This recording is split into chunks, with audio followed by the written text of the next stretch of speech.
Today we're going to make a clarified milk punch, which dates all the way back to the 1700s and is now having a bit of a resurgence. Here the milk is used in a really interesting technique called milk washing, where we're actually going to curdle the milk using an acid from lemon juice. Then we're going to strain out those curds and we'll be left with a very smooth, rich, delicious punch. Now, I know the idea of curdling milk in a cocktail just sounds gross, but stay with me, it's worth it, I promise. We're going to make a black tea port milk punch and start by taking a large glass bowl and adding 1 cup or 235 mils of whole milk. Then in a separate glass pitcher, we're going to add 1/3 cup or about 75 mils of fresh lemon juice.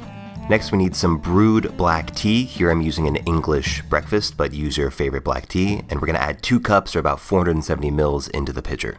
Next, we need some port, which is a rich fortified wine. Here we're using ruby port, and we're going to add 2/3 cups or about 150 mils to the pitcher.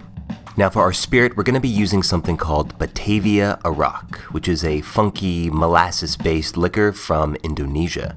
If you don't have this, feel free to use a light rum.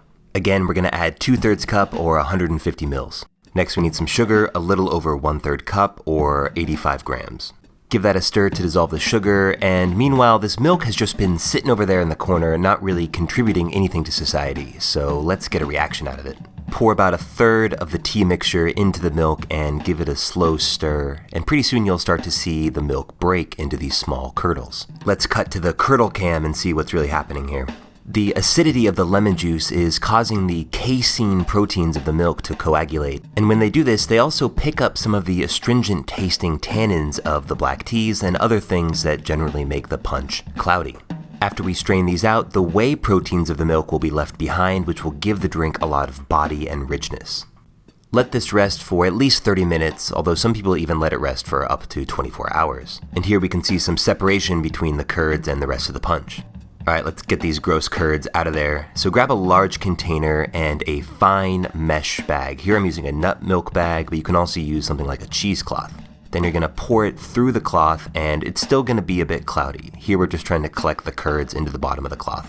Pour the strained punch into a pitcher, and we're going to run it through again. Make sure to keep the curds in the bag from the first pass, and carefully pour the punch through the curds to use them as another filter. And then finally, run it once or twice through a coffee filter to just collect any of the last remaining bits of cloudiness. Then we're going to transfer it to a sealable bottle and just look at how beautiful that punch is. Remember, this was almost black from the tea and the port, and with the tannins stripped away, this almost looks more like a rosé.